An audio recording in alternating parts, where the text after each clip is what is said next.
আপনি কি জানেন বাংলাদেশের ৩ নম্বর সংসদীয় আসন কোথায়? এখানকার ভোটের ফলাফল সব সময় উত্তরের রাজনীতিতে আলো ফেলে এবং ২০২৬ নির্বাচনে এটি ছিল অত্যন্ত উত্তেজনাপূর্ণ। ঠাকুরগাঁও ১ আসনটি অবস্থিত রংপুর বিভাগের উত্তরে। ১৯৮৪ সালে বৃহত্তর দিনাজপুর জেলা ভাগ হয়ে ঠাকুরগাঁও, পঞ্চগড় ও দিনাজপুর জেলা গঠিত হয়। এই প্রক্রিয়ায় ঠাকুরগাঁও ১ আসন জাতীয় সংসদে প্রতিনিধিত্বের জন্য তৈরি করা হয়। এই অঞ্চল মূলত কৃষিভিত্তিক, কিন্তু শিক্ষা, সীমান্ত বাণিজ্য ও স্থানীয় প্রশাসনিক গুরুত্বের কারণে রাজনৈতিকভাবে অত্যন্ত গুরুত্বপূর্ণ।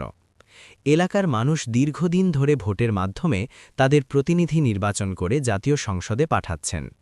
পূর্বের নির্বাচনে এই আসনে অংশ নিয়েছেন আওয়ামী লীগ, বিএনপি এবং বিভিন্ন ছোট দলের প্রার্থী।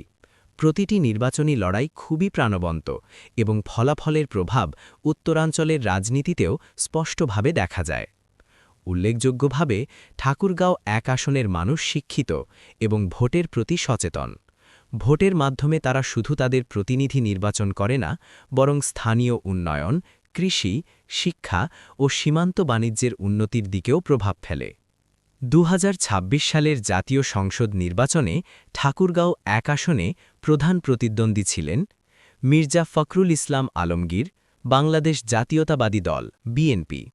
বিএনপি মহাসচিব ও সিনিয়র নেতা। নির্বাচনী প্রচারণায় তিনি সক্রিয় ছিলেন, বিভিন্ন জনসভায় অংশ নিয়েছেন এবং ভোটারদের সঙ্গে সরাসরি যোগাযোগ করেছেন। দেলোয়ার হোসেন, জামায়াতে ইসলামী বাংলাদেশ, স্থানীয় নেতা, যারা শিক্ষা ও উন্নয়নকে নির্বাচনী প্রতিশ্রুতির মূল বিষয় হিসেবে তুলে ধরেছিলেন।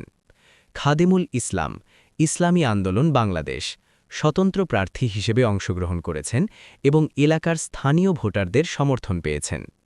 বেসরকারি ফলাফলের তথ্য অনুযায়ী ঠাকুরগাঁও ১ আসনে ধানের শীষ প্রতীকের প্রার্থী মির্জা ফখরুল ইসলাম আলমগীর ৩৫টি কেন্দ্রে প্রায় ৩৯,০০০ ভোটে এগিয়েছিলেন।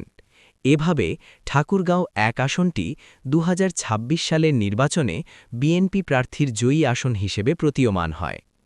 এই আসন শুধু একটি সাংসদীয় সংখ্যা নয়, এটি উত্তরাঞ্চলের মানুষের গণতান্ত্রিক চেতনা, রাজনৈতিক সচেতনতা এবং ভোটের শক্তির এক অনন্য প্রতীক। ভিডিওটি কেমন লাগছে এবং পরবর্তী কোন বিষয়ে ভিডিও চান আমাদের কমেন্ট করে জানাতে পারেন।